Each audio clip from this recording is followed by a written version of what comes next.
The American Revolution didn't start with a battle, it started with a debt. After the French and Indian War, Britain was nearly bankrupt.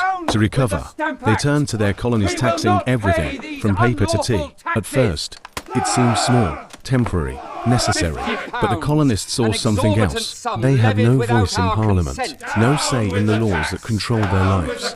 And that's when the phrase began to spread like fire. No taxation without representation. Tension built fast. Protests filled the streets. Then came the Boston Massacre, British soldiers firing into a crowd. 5 dead. Fear turned into anger. 3 years later, defiance turned bold. The Boston Tea Party colonists dumping tea into the harbour, daring Britain to respond. And Britain did. By 1775, there was no turning back. In the quiet dawn of Massachusetts, two sides stood face to face. At battles of Lexington and Concord, a single shot rang out, and the world changed forever. The British Empire wasn't just powerful, it was dominant. It controlled vast lands across the globe. Its army was disciplined, trained for war from the ground up. Its navy ruled the seas, able to strike anywhere, anytime. This wasn't just a military, it was the most powerful force on earth. And they had one goal: crush the rebellion quickly. Facing them was nothing close to an army. Farmers, blacksmiths, merchants, men who had never fought in a real war. They carried worn muskets, shared supplies, and lacked even the basics of training. There was no structure, no certainty, no guarantee of survival. On paper, this wasn't a fight. It was a loss before it even began. But something made this different. The colonists weren't fighting for territory. They weren't fighting for a king. They were fighting for an idea: freedom. And that idea gave them something the British couldn't measure. A reason to keep going no matter how impossible the odds became. Because when people stop fighting for survival and start fighting for belief, they become something far more dangerous. The victory at the Battle of Saratoga changed everything. For the first time, the American colonies had defeated a major British army, and across the Atlantic, powerful nations took notice. In the royal court of France, leaders had been watching closely. They had long wanted to weaken Britain, but they needed proof the Americans could stand on their own. Saratoga was that proof. In 1778, France made its move. They officially recognized the United States and formed an alliance, transforming the rebellion into an international war. French ships crossed the Atlantic carrying soldiers, muskets, cannons, and supplies. Their navy challenged British control of the seas, something the Americans could never do alone. On land, French troops joined forces with the Continental Army. Different languages, different uniforms, but now one cause. The British Empire, once focused on crushing a rebellion, now faced a global conflict. They were forced to divide their forces, defending colonies, protecting trade routes, and fighting a powerful European rival. The balance of power had shifted, and for the first time since the war began, America had a real chance to win. Even after France joined, the war didn't end. It dragged on year to year across the American colonies. Battles moved from open fields to small towns, from northern forests to southern plantations. There was no single front, no clear end in sight. Some victories gave hope, others took it away just as quickly. The British still held major cities like New York City, using them as strongholds. Their army remained dangerous, experienced, and well supplied. But the colonies were different now. This wasn't just a fight between armies, it was a divided land. Neighbors turned against neighbors. Loyalists stayed loyal to the crown. Patriots pushed for independence. Families were split. Trust disappeared. The war was everywhere. Continental soldiers marched long distances with worn boots and fading supplies. Muskets misfired. Food ran short, and still they fought. Not because it was easy, but because by now there was no going back. Too much had been lost. Too much had been sacrificed. And even as exhaustion set in, the will to continue never broke. Revolutions don't survive on ideas alone. They need leadership. That's where George Washington stepped in. He wasn't the most experienced general, and many doubted him, but he understood something others didn't. This war wouldn't be won by domination, it would be won by endurance. When he took command of the Continental Army, what he found wasn't strength, but chaos. Soldiers came and went, supplies ran low, and at any moment the army could collapse, and if it did, the revolution would die with it. But Washington stayed calm, even in defeat. He refused to panic, choosing to retreat when necessary, preserving his army instead of destroying it. Because he knew they didn't need to win every battle. They just needed to survive long enough to keep the fight alive. And while he held the army together, The way the war itself was fought began to change. The British fought like a machine, disciplined, precise, marching in perfect formation, firing in synchronized volleys.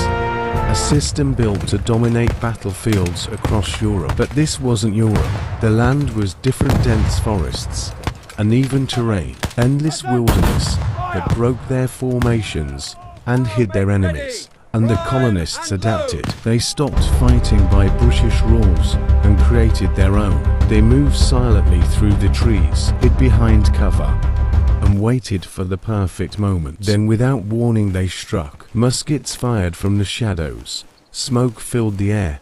Confusion spread instantly, and before the British could react, they were gone. No clear enemy, no line to fire at, only silence and uncertainty. To the British, it felt unpredictable, almost invisible. Every road became dangerous, every forest a trap, every step forward a risk. This wasn't the war they trained for, and slowly, the most powerful army in the world began losing control not just of the battlefield, but of the war itself. Winter came and it nearly ended everything. At Valley Forge, the fight for independence turned into a fight to survive. Snow buried the camp, food was scarce, and soldiers wrapped rags around their feet because they had no shoes, leaving trails of blood in the frozen ground. Disease spread quickly, faster than hope. Men shivered through the night, starving, exhausted, questioning how much longer they could endure. Desertion lingered in every thought. Why stay? Why suffer for a cause that seemed impossible? But George Washington didn't leave. He walked among his men, shared their hardship, and refused to abandon them. And somehow, that mattered. Because if he could endure it, so could they. Valley Forge didn't break the army, it hardened it. Discipline improved, unity formed. And when the winter finally loosened its grip, something had changed. Then came 1777, a moment that would shift the entire war. At the Battle of Saratoga, British forces advanced with confidence, expecting another easy victory. But this time, the Americans were ready. They cut off supply lines, surrounded the enemy, and turned the battlefield into a trap. The fighting was fierce, relentless, but in the end, the unthinkable happened. The British surrendered.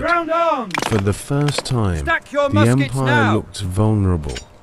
News of the victory spread across the world, reaching powerful nations, watching from a distance. What once seemed like a hopeless rebellion now looked like something else entirely. A fight that could actually be won.